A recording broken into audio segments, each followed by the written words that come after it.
설교의 주제이기도 한데요. 우리 오늘은 환상의 골짜기를 벗어납시다. 그렇게 같이 옆에 있는 분들과 한번 인사 나누면 좋겠습니다. 옆에 있는 분 없을 때는 뒤에 있는 분들과 당장은 무슨 말인지도 모르고 인사했는데 설교를 다 듣고 나면 무슨 의미인지 좀 이해하시게 되리라 생각합니다. 인생을 살다 보면 많은 위기를 경험하게 됩니다. 크고 작은 위기를 경험하면서 우리에게는 알게 모르게 노하우가 생기게 됩니다. 나름대로 위기를 극복하는 요령이 생기게 되는 것이죠. 그 요령은 대체로 앞으로 일어날 일들에 대비해서 철저한 준비를 하는 그런 형태의 요령인 경우가 많습니다. 자산을 늘리고 건강관리 계획을 세우는 등 삶의 인프라를 구축해 두는 것, 그런 방식으로 철저한 대비를 하고 위기에 대응하려고 하는 것이죠. 이런 시도를 하는 것은 정당하고 또 마땅히 해야 하는 것이지만 미래에 대한 철저한 준비가 하나님을 향한 아주 치명적인 불신앙이 될 수도 있다는 사실을 오늘 본문이 우리에게 경고하고 있습니다. 우리는 어떤 점에 주의를 기울여야 할까요? 철저한 준비를 하면서도 그것이 불신앙으로 흘러가지 않도록 우리는 어떤 대비를 해야 하는 것일까요? 이사야서의 어느 본문도 쉽게 이해되는 그런 본문이 없는데 오늘 본문도 그렇습니다. 오늘 본문을 이사야서 전체의 문맥을 고려하면서 읽어 나가게 되면 적어도 두 가지 질문을 갖게 될 것입니다. 우선 오늘 본문은 환상의 골짜기에 관한 경고라는 말로 시작하는데요. 지금까지 흘러온 이사야서의 문맥을 보면 여러 나라들, 여러 민족들에 대한 경고가 주어졌는데 나라 이름이 아닌 환상의 골짜기에 관한 경고라고 해서 환상의 골짜기라는 이름이 등장하게 됩니다. 좀 생뚱맞게 여겨질 수 있죠. 환상의 골짜기를 영어 성경에서는 The Valley of Vision이라고 번역했는데요. 비전의 골짜기 또는 계시의 골짜기 이렇게 번역할 수 있겠습니다. 이후에 전개되는 내용을 보면 환상의 골짜기가 예루살렘을 가리킨다는 사실을 알게 되는데요. 예루살렘을 왜 환상의 골짜기 또는 비전의 골짜기라고 한 것일까요? 이것이 첫 번째 질문입니다. 그리고 조금 전에도 말씀드린 것처럼 이사야서 13장에서부터 23장까지는 각 민족, 이를테면 다메섹, 애굽, 오늘 보면 바로 앞에 보면 두마, 아라비아 등의 민족의 이름 또 나라 이름이 언급되는데요. 그런데 예루살렘에 대한 이야기가 왜 이 사이에 들어있는 것일까요? 이것이 두 번째 질문입니다. 이 두 가지 질문에 대한 대답은 매우 중요한데 오늘 본문을 꼼꼼히 살펴가다 보면 자연스럽게 그 대답이 주어지게 될 것입니다. 오늘 본문은 기뻐하고 있는 예루살렘 백성들을 이사야 선지자가 호출하는 것으로 시작하고 있는데요. 오늘 그 구절이 또 중간에 이렇게 딱 맞게 끊어지지 않고 어중간하게 끊어지는 부분들이 많아서 좀 읽기가 좀 쉽지 않을 것 같은데요. 1절 하반절에서 2절 상반절을 제가 한번 읽어보겠습니다. 내가 지붕에 올라감은 어찌함인고 소란하며 떠들던 성 즐거워하던 고을이여. 여기서 지붕에 올라간다라고 하는 말은 장난을 친다거나 위험한 일을 하려 한다는 그런 의미가 아닙니다. 당시 이스라엘 백성들의 가옥 구조는 지붕이 평평하고 넓은 구조여서 사람들이 모이기 좋은, 모일 수 있는 그런 공간이었다고 합니다. 지붕에 올라가서 뭘 했는가 하면 함께 즐거워했다는 것입니다. 소란스럽게 떠들면서 말이죠. 아마도 술과 함께 맛있는 음식을 먹으면서 축제를 벌였을 것입니다. 여기에는 우리가 이해하고 있어야 할 역사적 배경이 숨어 있습니다. 주전 701년에 아수르의 사내립이 예루살렘을 보위하고 정복하기 위해서 공격했던 때가 있었습니다. 그 시절에는 한 성을 정복하기 위해서 1년 이상을 포위하고 있고, 그러면 그 안에 있는 사람들이 굶어 죽거나 결국 항복하고 나오는 그런 형태로 성을 정복하곤 했거든요. 북이스라엘은 아수르에 의해 이미 멸망했기 때문에 예루살렘과 당시 유다 왕이었던 히스기야는 절체절명의 위기 가운데 처해 있었을 것입니다. 큰 두려움에 사로잡혀 있었을 것입니다. 히스기야는 이사야의 조언을 잘 받아들여서 하나님을 굳게 신뢰하고 있었고, 결과적으로 아수르가 철군하는, 물러가는, 그래서 아수르로부터 해방되는 놀라운 경험을 하게 됩니다. 예루살렘 백성들의 기쁨은 아수르의 위협으로부터 해방된 기쁨이었던 것이죠. 이제 살았다 하는 그런 안도감의 기쁨이었을 것입니다. 그런데 곧바로 이어지는 내용은 이사야의 슬픔입니다. 예루살렘 백성들은 흥분의 도가니 속에서 기뻐하고 있는데 이사야는 전혀 다른 반응을 보여줍니다. 그의 반응은 한마디로 말해서 탄식이라고 요약할 수 있을 것 같습니다. 남들이 기뻐할 때 함께 기뻐해 주는 것이 마땅한 일이고 좋은 일 아닙니까? 잔치 분위기에 굳이 찬물을 끼얹을 필요가 있을까요? 기뻐하는 것이 나쁜 일은 아니지만 기뻐해야 할 때 기뻐하는 것이 맞는 것이죠. 장례 측장에서 너무 웃기만 하는 것도 적절한 태도가 아니지 않습니까? 이사야는 아수르로부터 해방된 일이 기뻐해야 할 일이 아니라고 말하는 것이죠. 이제부터 그 이유를 설명하게 될 텐데, 우선 그는 무언가를 보았기 때문에 결코 함께 기뻐할 수 없었습니다. 이사야는 선지자 또는 선견자 같은 표현이기도 한데요. 남들이 보지 못하는 것을 보는 사람이었습니다. 하나님이 보여주시는 환상, 계시를 보는 사람이었죠. 이사야는 먼 훗날 바로 이 도성에서 일어날 일을 앞당겨서 보았습니다. 우리 2절 하반절, 너의 죽임을부터 해서 3절까지 같이 한번 읽어보겠습니다. 너의 죽임을 당한 자들은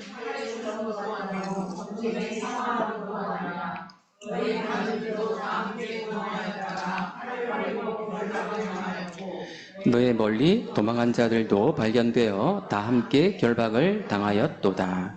이 일이 언제 일어난 것인지에 대해서 학자들 사이에 논쟁이 있기는 하지만 그것은 그렇게 중요하지 않고요. 또 너무 복잡하게 생각할 필요가 없을 것 같아서 제가 미래에 일어난 일로 간주하고 설명할 것입니다. 이사야는 앞으로 일어날 일, 즉 바벨론과의 전쟁에서 예루살렘이 멸망하게 될 때를 바라보고 있습니다. 선지자들은 미래에 일어날 일을 종종 과거 동사로 표현하곤 하죠. 그는 이미 본 것이기 때문에 그에게는 미래에 일어날 일이지만 과거와 마찬가지라는 것입니다. 그때 많은 예루살렘 백성들이 죽을 것인데 그 죽는 모습에 장렬함이라고는 전혀 없고 너무 치욕적인 모습을 그는 보았습니다. 성을 지키기 위해 적과 용감하게 싸우다가 전사하는 것이 아니라 도망하다가 죽게 되거나 혼자 살려고 숨어 있다가 발각되어서 체포당하는 그런 모습을 환상 가운데 보게 된 것이죠. 거기에는 관원들, 즉 유다의 지도자들도 마찬가지였습니다.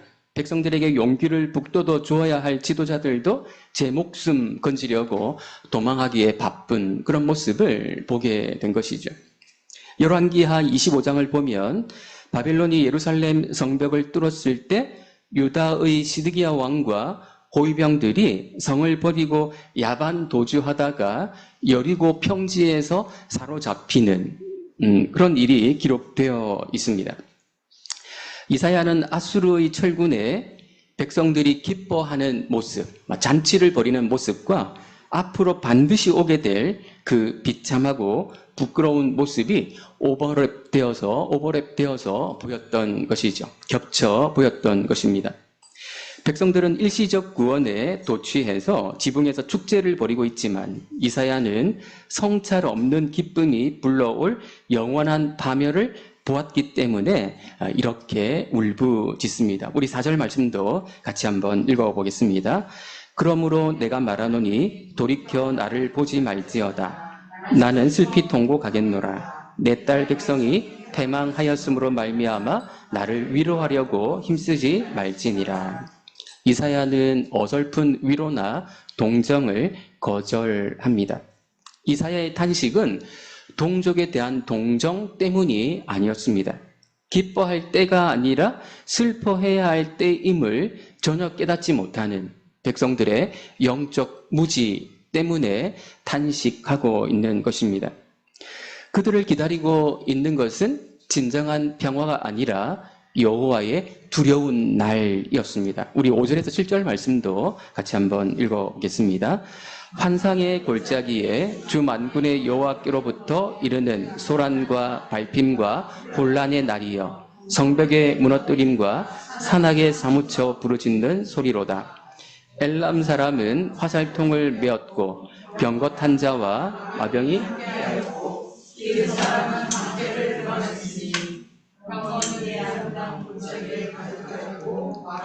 성문에 정렬되었도다. 네, 다시 한번 환상의 골짜기라는 표현이 나옵니다. 환상의 골짜기, 곧 예루살렘에 여호와로부터 비롯된 엄청난 혼란의 날이 도래할 것이 예고되고 있습니다.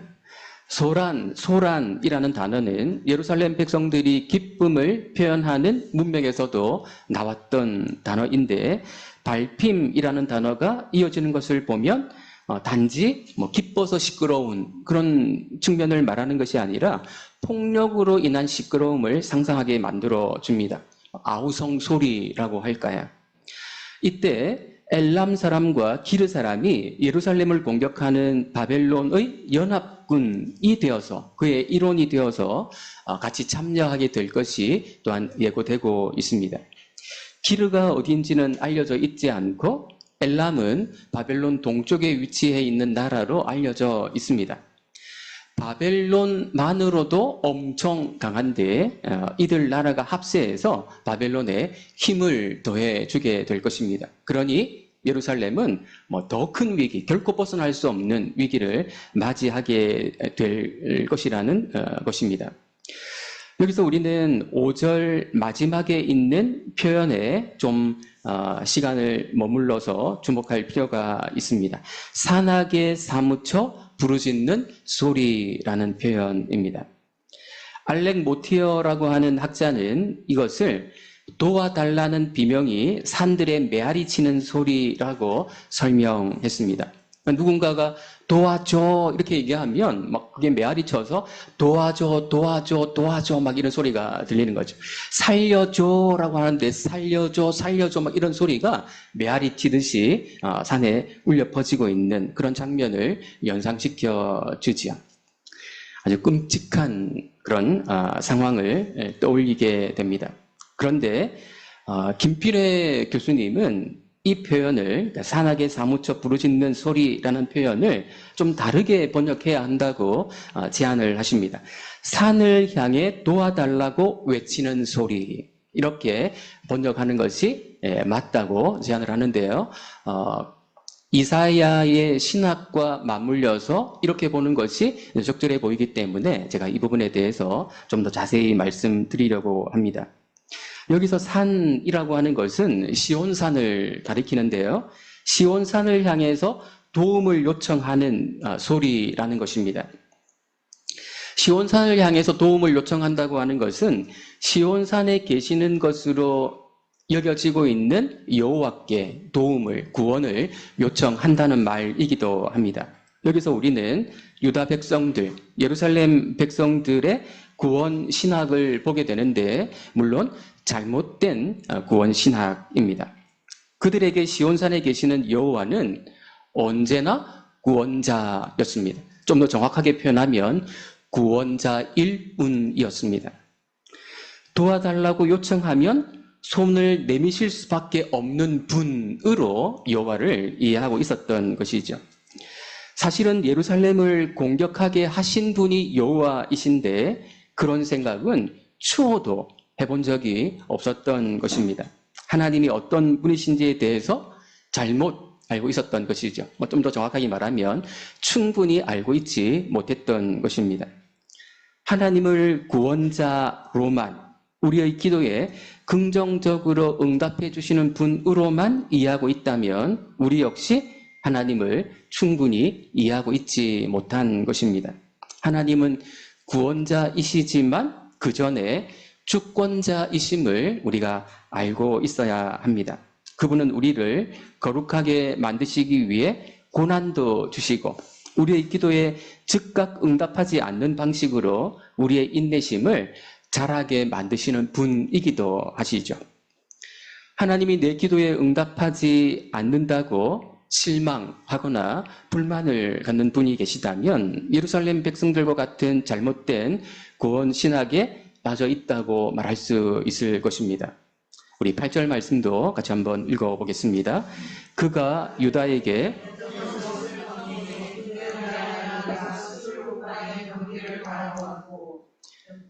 여기서 그라고 하는 것은 여호와를 가리키는 것으로 보입니다. 여호와께서 유다에게 덮였던 것을 벗기셨다는 것입니다. 이후의 내용을 고려해서 해석하면 여호와께서 유다를 보호해 주던 덮개를 벗기셨다라는 것입니다. 일부러 유다를 위험에 노출시켜줬다는 것이죠. 유다가 예루살렘 백성들이 어떻게 반응하는지 보시려는 것이었습니다. 일종의 시험이었던 것이죠. 종종 우리의 진심은, 우리의 진짜 신앙은 낯설고 열악한 환경에 노출되었을 때 비로소 드러나는 경우가 많습니다. 안전한 환경에서는 잘 모르다가 보호막이 거친 상태에서 우리의 진짜 모습이, 우리의 속내가 드러나게 되는 것이죠. 그런 점에서 여호와께서 유다를 보호해 주던 덮개를 벗기신 것은 그들의 진짜 모습을 보시겠다는 것이었습니다. 그리고 그들 자신에게도 그들 자신의 모습이 어떤지를 보게 하시려는 그런 의도가 있었을 것입니다. 그들의 모습이 어떻게 소개가 됩니까? 그날에야 네가 숲을 곳간의 병기를 바라보았고, 그날에 그들은 보호막이 거쳤을 때 숲을 곳간의 병기를 바라보았습니다. 여기서 바라보았고라고 하는 단어가 히브리어로는 나바트라고 하는 단어인데요. 이 단어를 절대로 외울 필요는 없고 5분 동안만 기억하고 계시면 좋겠습니다. 숲을 곳간이라고 하는 것은 솔로몬이 만들었던 나무궁인데요. 큰 방패 200개와 작은 방패 300개를 보관해 두었던 무기고였습니다. 다시 말해 예루살렘 백성들이 그날에 바라본 것은 그들의 군사력이었다는 것입니다. 자신들의 힘이 어느 정도인지를 확인해 본 것이죠. 이것이 그들의 진짜 모습이었습니다. 또 다른 것도 보게 되는데요. 9절 상반절을 보면 너희가 다윗성에 무너진 곳이 많은 것도 보며라고 되어 있는데요. 여기서 보며라고 하는 단어의 히브리어도 조금 기억해 두면 좋겠습니다. 라아라고 하는 단어입니다. 이 두 단어를 5분 동안만 기억하고 있으십시다. 외울 필요는 전혀 없습니다. 그들이 두 번째로 본 것은 다윗성에 무너진 곳이 많다는 사실이었습니다. 무엇을 즉각적으로 보완해야 되는가, 보수해야 하는가를 본 것이죠. 그리고 보완한 내용, 보수한 내용이 9절 하반절에서 11절 상반절까지 언급되는데요. 우리 9절 하반절 너희가부터 한번 읽어보겠습니다. 너희가 아랫못에 물도 모으며 또 예루살렘의 가옥을 개수하며 그 가옥을 헐어 성벽을 견고하게도 하며 너희가 또 옛못의 물을 위하여 두 성벽 사이에 저수지를 만들었느니라. 네, 여기까지 보겠습니다. 물과 관련된 내용이 앞뒤로 반복되어 나오는데요. 전쟁과 관련해서 생존에 가장 중요한, 가장 기본적인 요소는 식수를 확보하는 것이죠. 예루살렘은 지하수가 없는 곳이어서 밖에 있는 기온샘으로부터 물을 끌어와야 했는데 히스기야 왕이 했던 일이 기온샘으로부터 지하수로를 만들어서 예루살렘 살고 있는 백성들이 식수를 확보할 수 있도록 만든 일이었습니다. 그 일을 다시 한번 점검했다는 것입니다. 그 외에도 예루살렘의 가옥을 개수했는데 일부 거주지를 군사시설로 활용하기 위해서였을 것입니다. 그리고 가옥을 헐어 성벽을 견고하게도 했다라고 하는 것은 무너진 성벽을 메우기 위해서 일부 가옥을 헐고 그 돌을 가지고 성벽을 메우는데 활용했다는 의미로 볼 수 있습니다. 이것을 간단하게 말하면, 요약해서 말하면 어떻게 말할 수 있겠습니까? 철저히 대비했다, 철저한 준비를 했다, 이렇게 요약할 수 있을 것입니다. 철저히 대비하는 일이 나쁜 일입니까? 잘못된 일입니까? 앞으로 또 있을지 모르는 전쟁에 대비해서 군사력을 점검하고 무너진 곳을 보수하는 일이 잘못된 일일까요? 잘못된 일이 아니지만 잘못된 일일 수 있습니다. 우리의 신앙이 문자주의적인 신앙이 되지 않기 위해서, 율법주의적인 신앙이 되지 않기 위해서 이 내용을 우리가 잘 이해할 필요가 있습니다. 하나님과 무관하게 하나님의 의도를 무시한 채 철저히 대비하는 일은 나쁜 일, 잘못된 일이 될 수 있습니다. 예루살렘 백성들은 아수르에 의한 예루살렘의 포위 공격이 하나님께서 하신 일, 하나님의 계획에 의해서 이루어진 일임을 전혀 알지 못했습니다. 그들이 당하고 있는 위기의 본질이 무엇인지 제대로 성찰하려고 하지 않았기 때문이었습니다. 숲불것간의 병기를 바라보는 것이 나쁜 것이 아니고 다윗성의 무너진 곳을 보수하는 것이 나쁜 것은 아니지만 먼저 또는 적어도 같이 해야 할 일이 있었습니다. 그것이 무엇입니까? 11절 하반절 우리 같이 한번 읽어보겠습니다. 그러나 너희가 이를 행하신 이를 악망하지 아니하였고 이 일을 옛적부터 경영하신 이를 공경하지 아니하였느니라. 우선은 이를 행하신 이를 옛적부터 경영하신 이가 하나님이셨다. 지금 유다가 예루살렘 백성들이 겪고 있는, 경험하고 있는 이 일들이 여호와께서 의도하신 일이었다라는 사실을 알아야 했다는 것입니다. 그래서 하나님을 앙망하고 하나님을 공경하는 모습이 있어야 했다, 선행되어야 했다라는 것입니다. 개역 개정은 앙망하다, 공경하다로 번역했는데 앙망하다는 히브리어로 나바트이고 공경하다는 히브리어로 라입니다. 조금 전에 제가 외울 필요는 없고 5분 동안만 기억해 달라고 부탁드렸던 바로 그 단어이죠. 5분 아직 안 됐죠. 숲불곳간의 병기를 바라보았고에서 바라보다가 11절에서는 앙망하다로 번역이 되었고요. 다윗성에 무너진 곳이 많은 것도 보며에서 보다가 21절에서는 공경하다로 번역이 되었습니다. 전혀 같은 단어인지 모르게 완전히 다른 번역이 이루어진 것이죠. 이사야가 말하려고 하는 것이 무엇입니까? 이를 행하신 이 곧 하나님은 바라보지 않고 숯불곳간의 병기만 바라보았고 이 일을 옛적부터 경영하신 이 곧 하나님은 보지 않고 다윗성에 무너진 곳만 보았다는 것입니다. 그리고 앞으로 있을 전쟁에 대비하기 위해서 철저히 보수하는 그런 작업을 했다는 것이죠. 예루살렘 백성들이 했던 일은 어떻게 보면 하나님이 가장 싫어하시는 일이었는데 왜 그런가 하면 그들이 했던 철저한 대비는 하나님 없이 자기 힘과 자원으로 안전을 보장받을 수 있다는 생각에서 비롯된 행위였기 때문이었습니다. 간단하게 말하면 하나님 없이 잘 살 수 있는 준비를 했기 때문이었습니다. 세상에 하나님을 드러내는 역할로 부름받은 나라, 제사장 나라가 하나님 없이 잘 살려고 시도하는 일은 그야말로 배신인 것이었죠. 아수르가 예루살렘 보위와 정복을 멈추고 철군한 날, 예루살렘 백성들이 했었어야 할 일은 마치 큰 승리를 거둔 것처럼 마냥 기뻐하는 것이 아니었고 자신들을 돌아보는 것이었습니다. 이 일이 왜 일어났는지, 이 일을 통해서 하나님이 의도하신 바가 무엇인지를 깊이 성찰하는 것이었습니다. 하나님이 위기를 허락하시고 또 일시적으로 회복시키신 목적이 다시 한번 그들에게 회개의 기회를 주시기 위함이었기 때문이었습니다. 우리 12절 말씀도 같이 한번 읽어보겠습니다. 그날의 주 만군의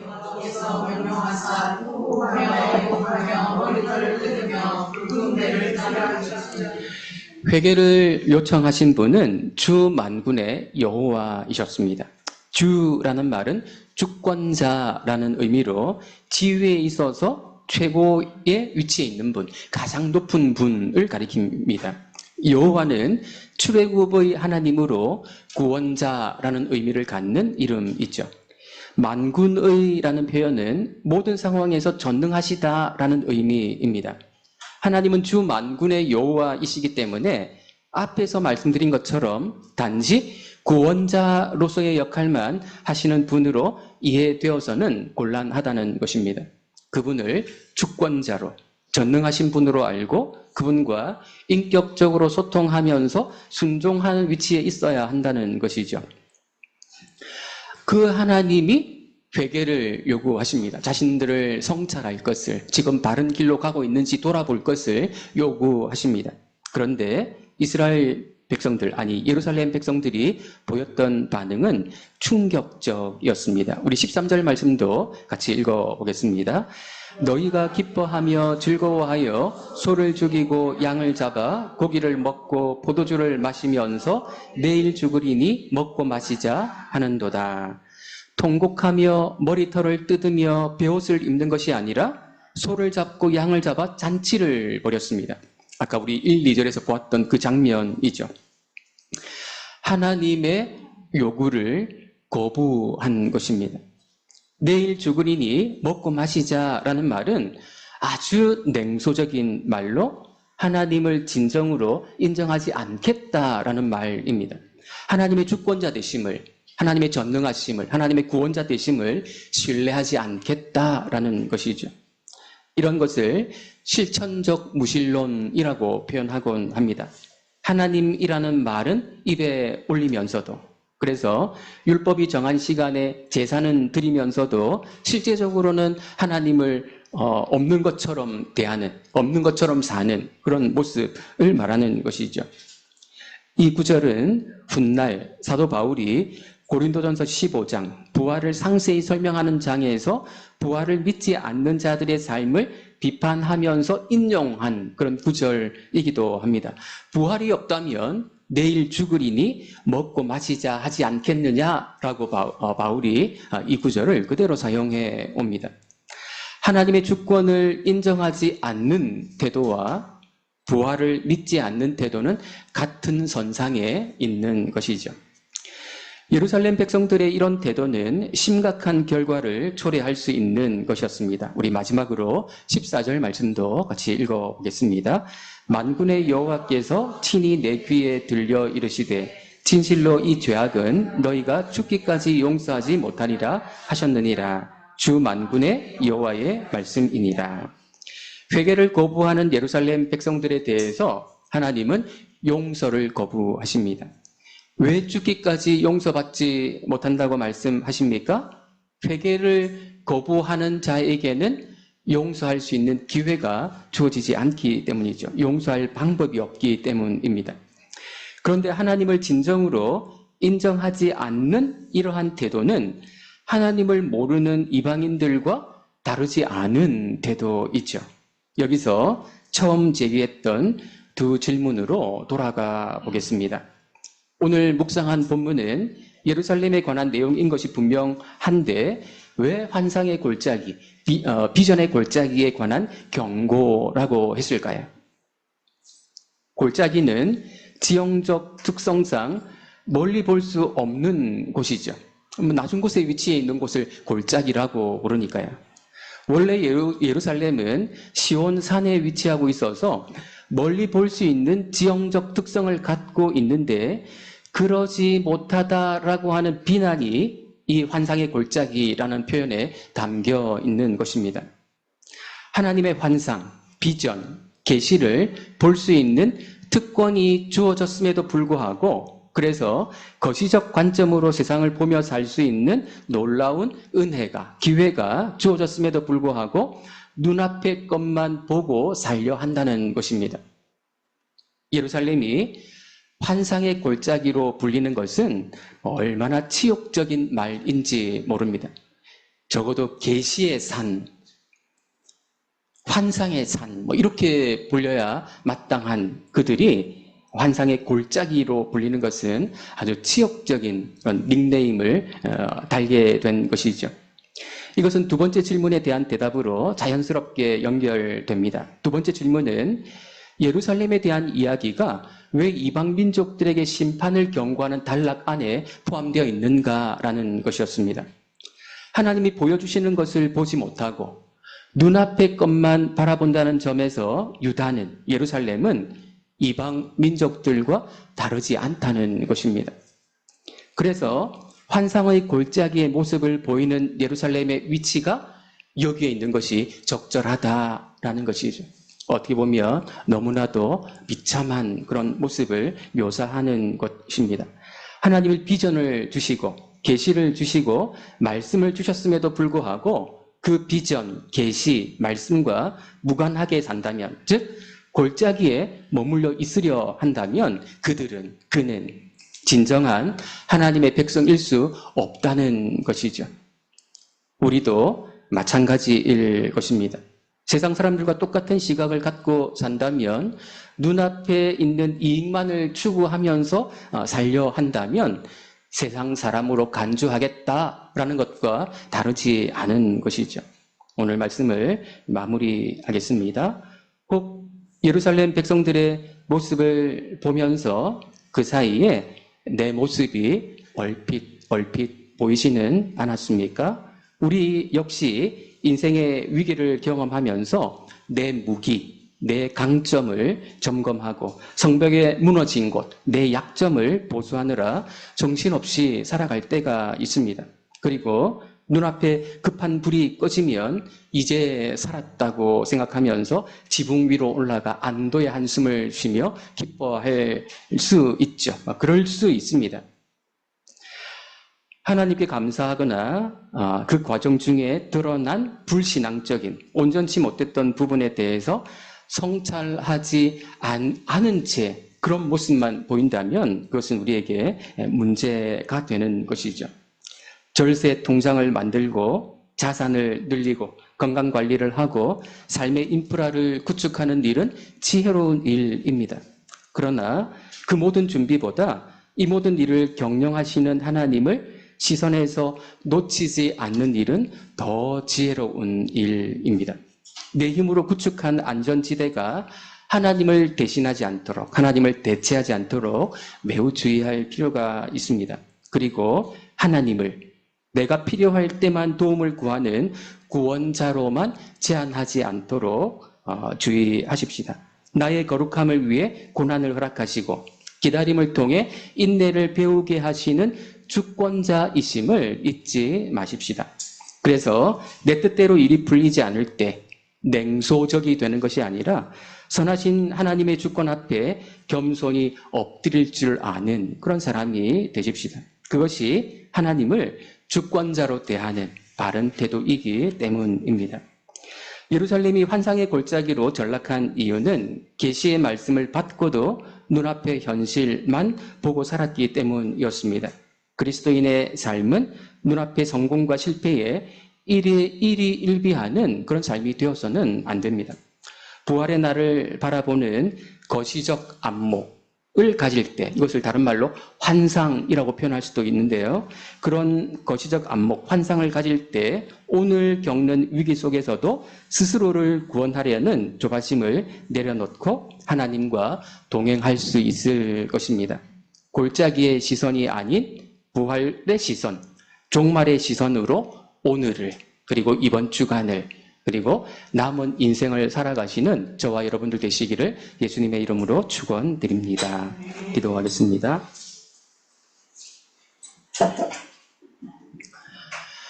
하나님의 놀라운 계시를 받았던, 환상을 받았던, 또 하나님의 말씀을 받았던 예루살렘 주민들, 예루살렘 백성들이 환상의 골짜기로 불리는 치욕적인 장면을 우리가 함께 살펴보았습니다. 그들도 열방처럼 하나님을 알지 못하는, 마치 계시라고 하는 것을 접해보지 못했던 민족들처럼 눈앞의 것만을 바라보며 살아가는 그런 모습을 하나님께서 비판하시는 그런 모습을 함께 묵상했습니다. 하나님, 그 모습 속에서 또 우리들의 모습을 얼핏 보게 됩니다. 우리는 하나님이 어떤 분이신지 제대로 배우고 제대로 알아서 이런 부족한 모습으로 살아가지 않도록 저희들을 지켜주시고 보호해주시고 성장시켜주시기를 원합니다. 하나님을 주권자로 온전히 인정하면서 하나님을 세상에 보여줄 수 있는 그 사명을 완수하며 살아가는 우리 각자가 될 수 있도록 은혜 내려 주옵소서. 예수님의 이름으로 기도드립니다. 아멘.